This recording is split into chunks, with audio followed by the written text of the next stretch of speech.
내 집은 기도의 집이다 라는 예수님 말씀을 묵상하는 시간을 갖도록 하겠습니다. 교회의 주인은 누구입니까? 예수님이죠. 교회는 이런 교회가 되었으면 좋겠다 하는 사람의 생각들이 있고요, 또 때로는 목회자들도 교회가 이런 교회면 좋겠다 생각을 하지만은 무엇보다도 교회는 예수님의 뜻대로 되어야 합니다. 교회는 어떤 교회여야 하는가? 요즘 참 많은 사람들이 의견이 분분한데, 우리 하나님께서는 교회가 어떤 교회가 되어야 되는지에 대해서 성경에 다 기록을 해놓으셨어요. 오늘 우리가 읽은 본문, 예수님은 교회가 이런 곳이어야 한다 하는 것을 명확하게 알려주시는 말씀입니다. 마가복음 11장은 예루살렘 성전에 예수님이 이제 공생의 후반부에 입성하시는 장면인데요, 크게 두 가지 사건이 그때 일어났습니다. 하나는 무화과 나무 저주 사건과 그리고 예루살렘 성전을 청결케 하신 그 두 가지 사건이 일어나게 되는데요, 이것이 똑같은 한 가지 의미를 가지고 있어요. 이 두 사건이 같은 의미를 가지고 있다. 예수님께서 열매 맺지 아니하는 무화과 나무를 저주하신 것은 하나님이 원하시는 열매가 없었던 당시의 교회를 향한, 성전을 향한 하나님의 심판을 예고하는 사인이었습니다. 그리고 예수님은 무화과 나무를 저주하신 이후에 이제 예루살렘 성전에 들어가셔서 성전을 청결케 하셨죠. 예루살렘 성전은 열매 없는 무화과 나무처럼 하나님 바라시는 열매인 참된 예배, 그리고 기도, 사랑의 행위들은 보이지가 않고 장사하는 사람이 가득했어요. 돈 바꾸는 사람들이 가득하고 짐승의 소리가 가득하고 사람의 탐욕이 가득한 곳이었습니다. 그래서 예수님께서 여기 본문의 말씀을 15절을 보면 성전에 들어가셔서 크게 분노하셨어요. 심하게 화를 내시면서 동물들을 내쫓고 채찍을 휘두르면서 그 환전상들의 상을 둘러부시고 분노하시는 그런 모습을 볼 수가 있습니다. 이런 예수님의 모습은 우리가 평소에 가지고 있던 예수님의 모습과 좀 달라요. 예수님이 왜 이렇게 심히 분노하셨는가? 예수님이 내 집이라고 표현하신 교회가 너무나도 변질되고 또 타락했기 때문입니다. 그래서 예수님은 교회가 교회답지 못한 것에 대해서 굉장히 큰 분노를 느끼시는 것을 우리가 알 수가 있고요, 그만큼 교회는 교회답고 성전은 성전답기를 원하시는 것을 알 수가 있습니다. 그럼 교회다운 교회는 어떤 교회인가? 예수님께서 17절에 주님 원하신 교회의 모습을 알려줍니다. 이에 가르쳐 이르시되 제가 있습니다. 기록된 바 내 집은 만민이 기도하는 집이라 칭함을 받으리라고 하지 아니하였느냐. 내 집은 기도하는 집이다. 내 집, 하나님의 성전, 하나님의 교회는 기도의 집이어야 한다 하는 것을 우리에게 알려줍니다. 그것도 그냥 각자가 자기가 원하는 기도를 드리는 것이 아니라 만민을 위해, 이게 이제 이번 번역에는 만민이 기도하는 이라고 되어 있는데 이것을 사실은 또 만민을 위해 기도하는 집이라고 이렇게 번역할 수가 있습니다. 그래서 만민을 위해 기도하는 집이 되는 것이 주님이 원하신 교회의 본 모습이다. 따라합시다. 교회는 기도의 집이다. 교회는 기도의 집이에요. 어떤 분들은 교회를 이렇게 향후에 비슷하게 생각하는 사람들도 있어요. 그래서 교회는 와서 좀 사람들끼리 좀 편하게 얘기하고 놀고 밥도 먹고 그러는 곳이지. 그런 것도 맞아요. 그런 기능도 있는 건 사실이에요. 근데 핵심은 아니에요. 또 어떤 분들은 교회를 사회활동, 사회봉사, 구제 그런 거를 하는 것이 교회에 제일 중요한 것이다. 어려운 사람 돕고 나누고 구제하고 그것도 필요하죠. 그러나 그게 핵심은 아니에요. 그게 좀 부수적인 부분이에요. 교회 교제도 조금 부수적이고, 또 어떤 사람들은 교회는 예배 드리는 곳이죠. 하나님 앞에 예배 드리는 곳이죠. 그것도 맞아요. 그러나 가장 핵심은, 가장 교회의 하나님 기대할 핵심은 기도의 집이 되는 거예요. 다시 한번 따라합시다. 교회는 기도의 집이다. 예수님께서 예루살렘 성전에 들어가셔서 격분하시고 분노를 폭발하시고 성전을 뒤집어 엎으신 이유는 하나님이 원하신 것은 없어요. 기도가 없어요. 참된 예배가 없어요. 열매가 없이 이파리만 무성한 무화과 나무처럼 신앙의 껍질만 남아있는 거예요. 껍데기만 남아있어요. 형식만 남아있어요. 그래서 주님이 책망하신 것이죠. 그런데 오늘 이 말씀을 보면서 예루살렘 교회가 참 기도가 없고 잘못되었네 이렇게 해석하고 끝나면 우리는 성경을 제대로 해석하는 게 아니에요. 성경을 보는 법은 그 시대 아브라함이면 아브라함, 다윗이면 다윗, 또 120문도면 120문도에게 일어난 일이지만 이것을 프리즘으로 사용하셔서 하나님 우리에게 말씀하시는 겁니다. 신약 성경에 의하면 이제 신약적으로 성전, 교회는 건물이 아니고 하나님을 마음의 구주로 모신 우리가 성전이다. 그렇게 성경이 말씀합니다. 고린도전서 3장 16절 같이 한번 읽어볼까요? 시작. 너희가 하나님의 성전인 것과 하나님의 성령이 너희 안에 거하시는 것을 알지 못하느냐. 그래서 신약에 와서는 본질적으로 건물이 성전이 아니고 하나님을 모신 우리가 믿는 자들이 성전이다. 따라합시다. 믿는 우리가 성전이다. 우리가 참 성전이고 우리가 교회입니다. 그래서 오늘 이 말씀을 우리에게 적용을 해보면 신약시대 믿는 자가 성전이라고 그랬잖아요. 근데 예수님이 성전에 제일 바라시는 게 뭐예요? 기도죠. 그래서 성전된 우리, 하나님을 믿고 구원받은 우리에게 하나님이 가장 기대하시는 것이 바로 기도의 집이 되는 거예요. 교회가 기도의 집이 되는 거로 끝이는 게 아니라 성령님을 모신 내가 기도의 집이 되는 것이 주님의 뜻이고 주님의 소망입니다. 그래서 이렇게도 말할 수 있어요. 우리가 왜 구원받았고 우리가 왜 믿는 자가 되었느냐? 하나님과 예배로 교제하고 기도하는 성전이 되기 위해서 구원받은 거예요. 그래서 우리는 구원받고 은혜 받아서 기도하는 성전의 사명을 감당하는 자가 되어야 합니다. 그래서 기도는 믿는 자에게 있어서 1차적인 소명이라고 할 수 있어요. 만일 하나님은 예루살렘 성전에 기도가 없어서 분노하시고 뒤집어 엎으셨는데 믿는 자가 성전인데 우리를 구원하시고 믿게 하셨는데 우리에게서 기도가 제대로 올려지지 않는다면, 우리 안에서 기도를 찾기가 어렵다면 예루살렘 성전을 잘못 사용한 사람들이 책망받은 그 책망을 우리도 받을 수밖에 없을 것입니다. 그래서 우리를 주님이 구원하시고 사셨어요. 우리를 구원하셔서 주님의 것이 되게 하셨어요. 주님의 것이 되게 하심은 주님 뜻대로 살게 하려 하심이지요.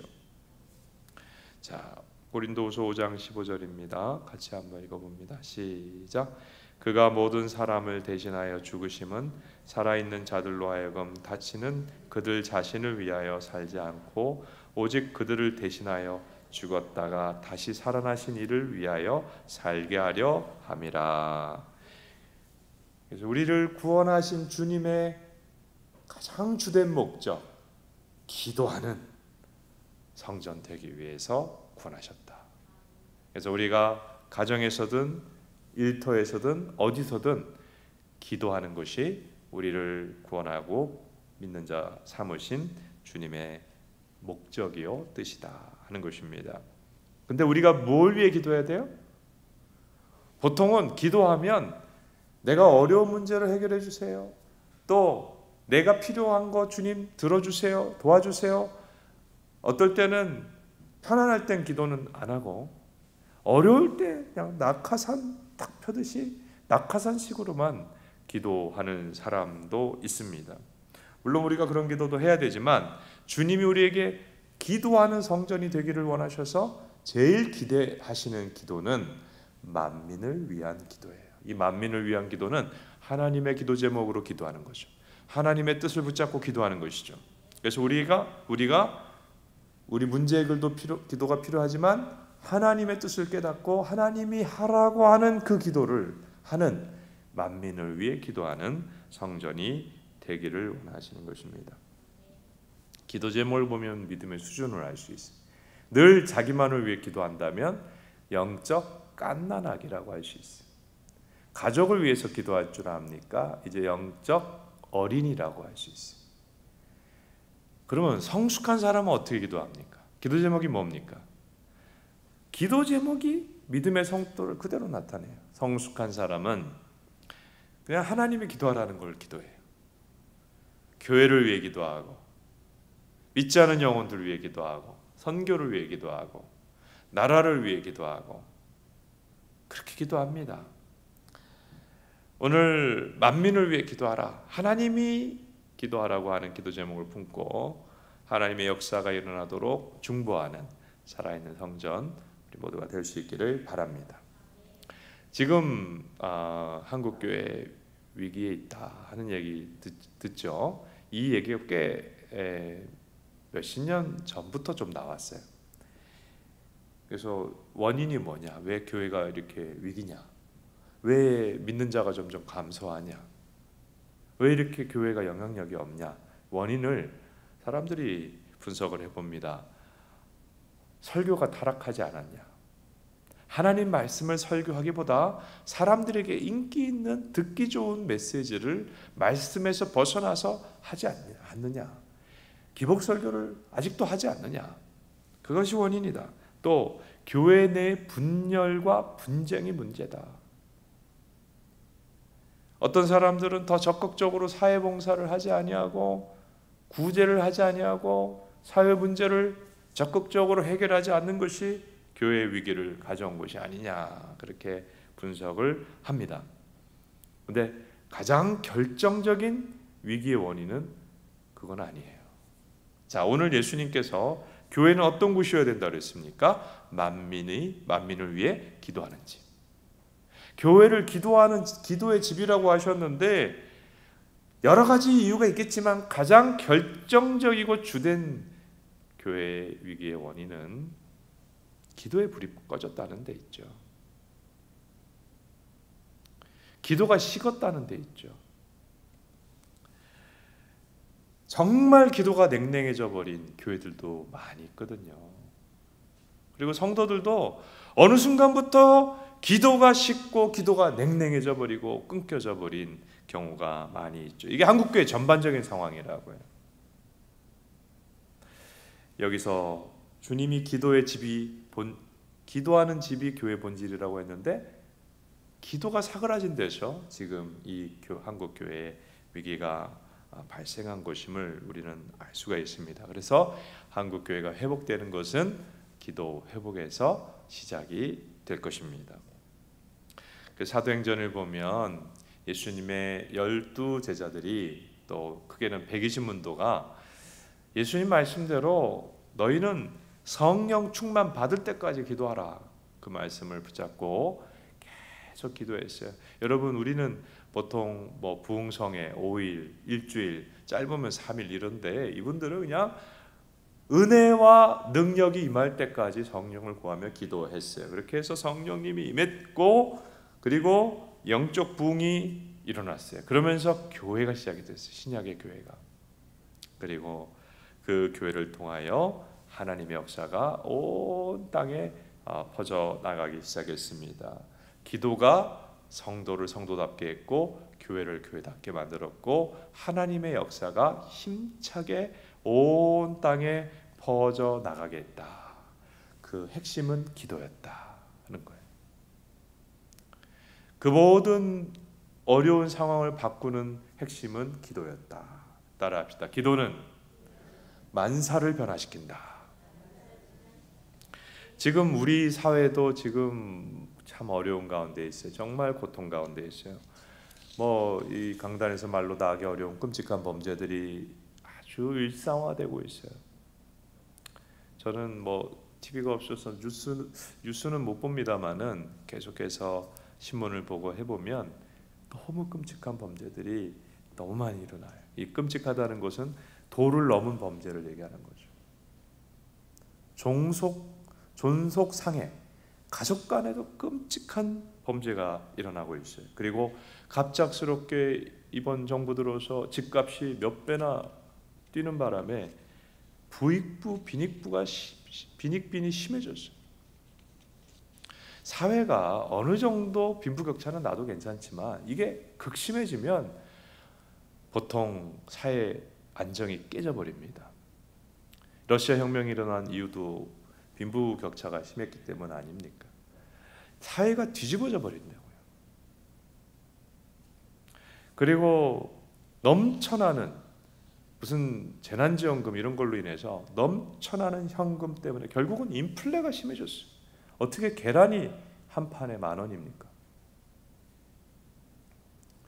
너무 모든 것이 물가가 올라갔고 살기가 어려워졌어요.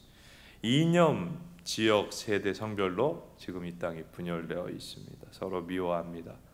너무너무 다퉈요. 늘 사회 분위기가 어떤 적을 만들고 그 적과 적 사이에 미워하는 아주 이상한 사회가 되었어요. 청년 젊은이들은, 청소년들은 입시 문제로 또 취업난으로 인해서 절망하고 있어요. 그리고 독감 수준밖에 안 되는 이 코로나로 인해 셧다운하는 이 방역을 하다 보니까 지금 자영업자들이 우리 살려주세요 그렇게 계속 얘기했는데 안 되잖아요. 그러니까 이제는 우리는 죽겠습니다 이런 말이 나오잖아요. 지금 자영업자들이 계속해서 극단적인 선택을 하는 것들이 보도가 잘 되고 있는지 모르지만 계속 일어나고 있어요. 왜냐하면 이 장사는 안 되는데 계속해서 고정비용, 월세, 인건비 무슨 다 내야 되잖아요. 그러니까 빚을 갖고 빚을 지어서 그걸 하는데 이게 어마어마하게 쌓인 거예요.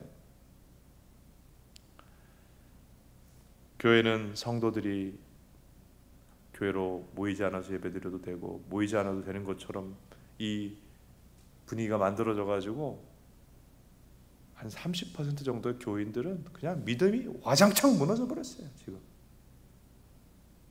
70%는 그나마 좀 괜찮은데 자꾸 믿음이 흔들려요. 시험을 당해요. 근데 이런 분위기 속에서도 해답은 기도에 있는데 사람들은 하나님으로부터 점점 멀어지고 있는 자꾸 우상을 향해 빠져드는 그런 상황입니다. 이런 상황 속에서 해답이 어디 있느냐고요? 해답은 교회에 있어요. 우리나라가 참 가난한 나라였어요. 그죠? 여기 연세가 좀 있는 분들은 더 아실 거예요. 얼마나 가난했습니까? 그런데 정말 100여 년 전에 너무나도 가난하고 미신과 또 온갖 우상 숭배에 찌들었던 그런 나라가 선교사가 들어오고 교회가 세워지고 교회가 부흥되고 퍼져나가고 복음이 선포되고 믿는 자들이 많아지면서 영적 부흥과 더불어 교회를 통해 하나님 축복을 사람들에게 가정에게 부어주셔서 이 나라가 하나님의 영적 축복부터 받고 그리고 나머지 축복이 임한 거예요. 근데 이거는 여러분이 세계사를 공부해 보면 교회가 들어가서 번성하고 사람들이 은혜 받은 곳에는 항상 다른 축복들도 임해요. 미국이 이민자들의 황무지 같은 나라 아닙니까? 왜 이렇게 잘 살게 됐어요? 왜 세계 강국이 되었습니까? 거기 믿음이 신실한,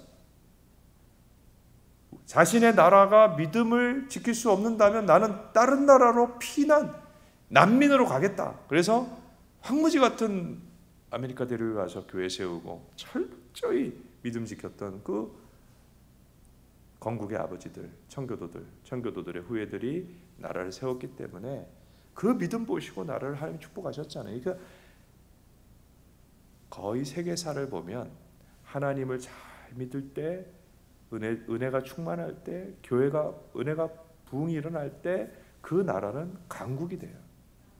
근데 이렇게 우리나라가 교회가 부흥하면서 일어났는데 지금 교회들이 약해지고 나라도 흔들흔들 한단 말이에요. 회복은 교회들이 다시 기도하면서 다시 영적 부흥이 일어날 때 교회가 다시 힘을 얻게 되고 교회가 하나님의 복의 통로의 역할을 힘차게 감당하게 될 때 이 땅의 어려운 문제들이 해결될 줄로 믿습니다. 그래서 지금 우리 모두는 하나님 다시 우리를 살려 주옵소서. 저는 지금 이 시기, 코로나 시기가 성경으로 하자면 바벨론 포로 시기하고 매우 비슷하다. 그래서 우리는 다른 성도들을 묵상할 게 아니라 포로 시기의 성도들, 다니엘을 묵상해야 되고 에스더를 묵상해야 되는 그런 때가 있어요. 그렇게 신앙생활을 해야 돼요. 다시 우리를 회복시켜 주시는데 우리가 물질적인 회복, 코로나 이제 저는 그렇게 생각이 들어요. 코로나 이제 잠잠해지도록 기도할 필요가 없지 않나. 방역 제일 높은 단계로 해도 지금 똑같잖아요. 코로나 빨리 없어지고 우리 회사나 경제적으로 우리 다시 잘 살게, 이걸 기도할 게 아니라 지금 하나님과 관계 회복을 주십시오. 영적 회복을 주십시오. 기도를 회복하게 해주십시오. 한국이 가난하고 못 살던 나라가 은혜 받으면서 하나님의 나머지 복들도 받았는데 기도가 열리고 깊이 기도하고 하나님을 깊이 만나면서 그런 영적 부흥을 우리가 경험케 하옵소서. 그 기도를 해야 될 줄로 믿습니다. 그래서 바벨론 포로 시기의 성도들이 하나님 고국으로 우리를 돌아가게 하옵소서 기도한 게 아니에요. 가장 먼저 주여 회개합니다. 우리 하나님과 바른 관계를 회복하게 하옵소서. 하나님 말씀으로 돌아가겠습니다. 우리가 너무 말씀을 안 지켜서 이렇게 두들겨 맞았습니다. 말씀 회복하겠습니다. 기도 회복하겠습니다. 바른 예배 회복하겠습니다. 영적 회복을 기도했지요. 영적 회복이 일어나니까 하나님이 다른 회복도 허락해 주셨어요. 그래서 지금은 우리 모두가 만민을 위해 기도하는 성도가 되라 하셨는데 영적 회복을 놓고 그것이 나 개인적으로 하고 가정적으로도 그래야 합니다. 우리 자녀들까지 영적 회복을 주십시오. 근데 교회를 향해서도 더 영적 부흥이 일어나게 해주십시오. 그리고 이 땅을 향해서도 주여, 지금 이 땅에 기도할 제목 많지만 제일 중요한 것은 영적 회복이 일어나게 해주십시오. 영적 부흥이 일어나게 해주십시오. 교회들마다 은혜가 충만하고 기도가 충만하고 성도들이 뜨겁게 은혜 받고 영적 회복을 하는 영적 부흥을 주십시오. 그것이 우리에게 가장 필요한 기도의 제목이 되는 줄로 믿습니다. 그래서 우리가 만민을 위해 기도하라. 지금 우리가 기도할 것은 부흥을 주십시오. 영적 회복을 주십시오. 제가 이제 전후 세대입니다만은 전후에 그 어려운 한국 상황에 교회들이 다 약했지만 하나님께서 그야말로 지하에 상가 지하에 있는 초라한 교회라고 할지라도 너무너무 작은 교회라고 할지라도 교회마다 뜨거운 은혜와 영적 부흥이 있었어요. 그걸로 사람들이 살았어요. 가난하고 힘들고 어려웠지만 교회 가면 은혜 받으니까 사람들이 힘이 나고 기쁘고 그래서 가정이 건강해지고 일터에서 일을 잘하게 되고 나라가 점점 좀 살아났어요. 지금 그런 교회를 가기만 하면 은혜가 충만해지는 이 부분이 너무 약해진 거예요. 그래서 다시 한번 우리에게 영적 부흥을 주십시오. 한국 선교 초기에 있었던 영적 부흥, 전후에 있었던 영적 부흥, 이것이 다시 한번 한국 사회, 한국 교회에 일어나게 해주십시오. 그렇게 기도 같이 할 수 있게 되기를 바랍니다. 하나님, 저는 그렇게 생각을 해요.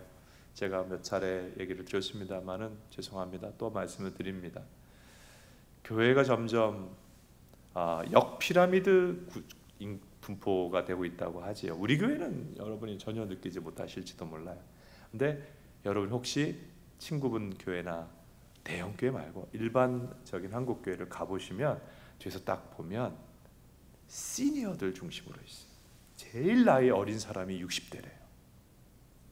60대가 이제 시다발이 제일 교회에서 이거 해 저거 해 60대가 그런 일을 하고 있대요. 이게 굉장히 어려운 문제예요. 이건 사사기가 왜 사사시대가 왔어요? 여호수아와 그 시대에 은혜 받았던 사람들의 믿음이 그 다음 세대에 전수되지가 않았지 않습니까? 이게 큰 위기를 가져왔는데 지금 한국교회 전반적으로 청소년들, 청년들이 없잖아요. 이전에 많았어요. 젊은 중고등부 부흥하고 있었고 젊은이들이 많았어요. 근데 지금 없잖아요. 그 천연 기념물 같이 귀하잖아요. 청년들이 교회 보기가.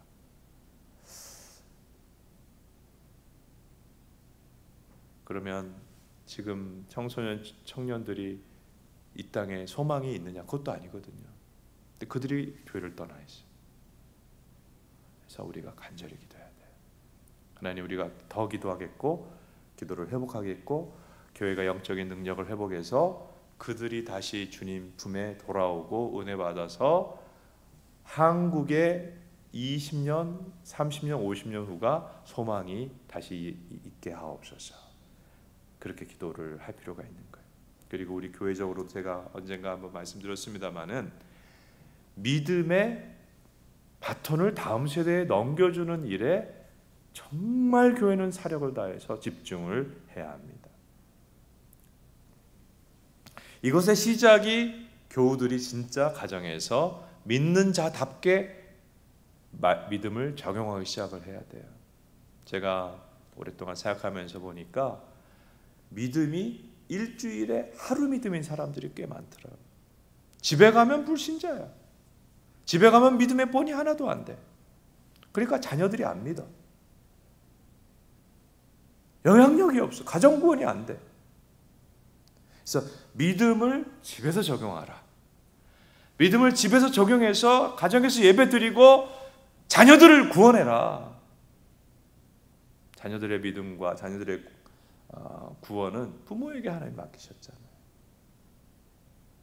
그래서 우리 교회도 그렇고 이 땅의 교회들이 진짜 믿음이 가정에서 실천되고 믿음의 본을 끼쳐서 그 자녀들이 우리 부모님 때문에 난 교회 안 나오겠어 이게 아니라 아니 우리 부모님을 보니까 하나님이 살아계신 것 같아. 나는 부모님이 믿는 하나님을 믿을 거야 하고 교회로 와야죠. 이걸 놓고 기도하자고. 그러니까 우리가 지금 기도해야 될 게 많아요. 많은데 제일 중요한 것은 우리가 영적으로 회복되고 교회가 영적으로 회복되고 그로 말미암아서 우리 다음 세대가 지금 하나님을 떠나 있는 이 한국 국민들이 다시 교회로 돌아오고 그때 소망이 있는 거예요. 그때 이 땅이 나머지 부분 교육, 안보, 경제, 정치 그때 회복이 되는 거예요. 영적 부흥을 위하여 우리가 정말 간절히 기도해야 될 때다. 너무 은혜가 메말른 시대가 됐잖아요. 그렇죠? 근데 생각해 보면 과거에 선교 초기나 또 전후 때나 과거를 돌이켜보면 교회가 조그만 교회, 아무것도 없는 교회 그렇게 은혜가 풍성했다고요. 그러니까 다시 한번 그런 은혜의 문을 하나님 우리에게 크게 열어달라고 그렇게 영적 부흥을 위하여 하나님 다시 한번 마지막 때 이른 비와 늦은 비의 은혜를 주시겠다고 하셨는데 한국 1900년 초 그리고 1950년 이후 한 80년 90년 되기 전까지 막 부으셨던 그 하나님의 은혜와 부흥의 역사가 다시 한번 이 땅 가운데 일어나게 해주세요. 그래서 지금 이 답답하고 어려운 가운데 있는 청년, 청소년들이 주님 만나서 회복되고 문제를 돌파할 수 있게 해주십시오. 그게 우리의 간절한 기도 제목이 될 수 있기를 바랍니다.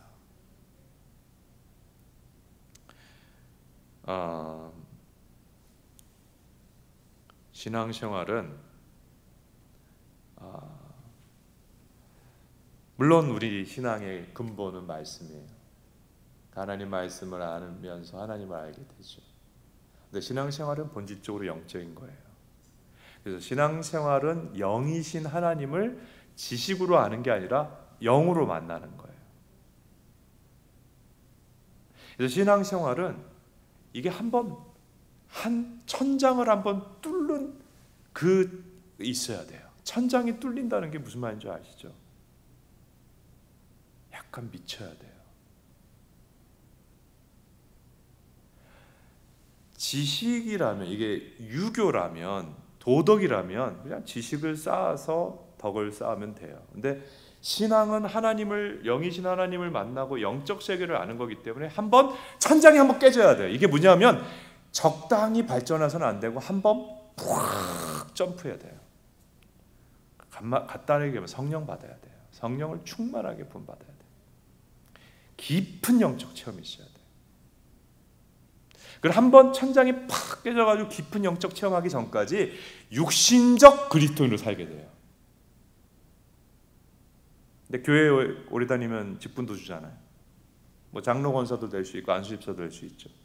뭐 순장도 될 수 있을지 몰라요. 근데 그렇게 성령의 은혜를 받지 못하면, 기도를 통해 하나님 깊이 만나지 못하면 끝까지 육신적인 그리스도인으로 살아가게 돼요. 그래서 주님 뜻대로 열매를 맺지 못하고 주님 원치 않는 열매를, 그리스도의 십자가의 원수의 삶을 살아갈 수가 있어요. 그래서 교회들이 문제가 생기는 거예요. 목사도 마찬가지. 그래서 한번 정말 영적인 세계에 확 들어가서 은혜 받은 목회자는 주님께 붙들려 사는 거고, 목회자도 그냥 자잘한 은혜만 받고 그냥 뭐 이렇게 좀 목회자 되는 게 좋겠다 해서 목회자 된 사람은 영향력이 굉장히 한정되어 있습니다. 영적 붕이라는 것은 천장이 한번 뚫리는 거죠. 적당한 은혜가 우리를 변화시킵니까? 여러분 주일날 지난주 설교 뭐였죠? 비판하지 말라. 그래서 집에 가서 어떠셨어요? 그러니까 적당히 은혜 받으면 안 돼요. 집에 가서 못 살아요. 일터에 가서 안 돼요. 그래서 한번 크게 은혜를 받는 일들이 필요해요. 성경을 이렇게 보면 결국은 사람들이, 여기 성경에 나오는 인물들이 우리 앞선 믿음의 선조들인데 크게 은혜를 받아요. 어느 순간에. 그래서 우리는 영적 부흥을 놓고 기도하자 하는 것은 우리의 믿음의 어떤 수준이 이렇게 늘 그냥 고만고만 할 때가 있잖아요. 근데 그것이 넘어가는 그 은혜를 우리가 사모해야 한다는 것입니다.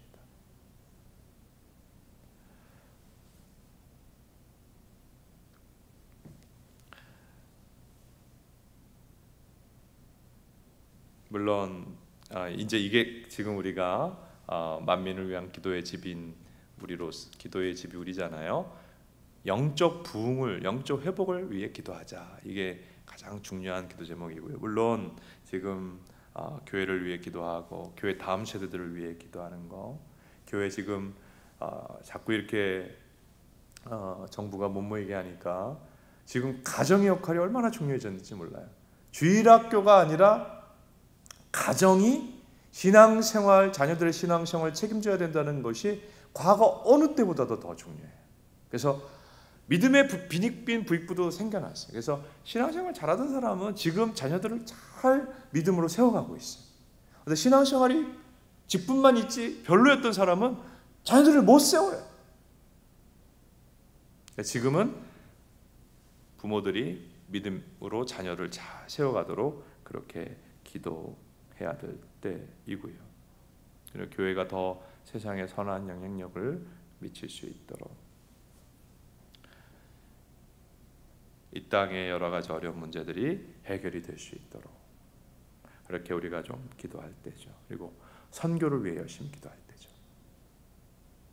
우리는 여러분 어떠세요? 이 악한 통치자들이 자꾸 날뛰는 세상 나라가 계속 있으면 좋겠습니까? 예수님이 오셔서 하나님 나라를 완성하시면 얼마나 좋겠어요?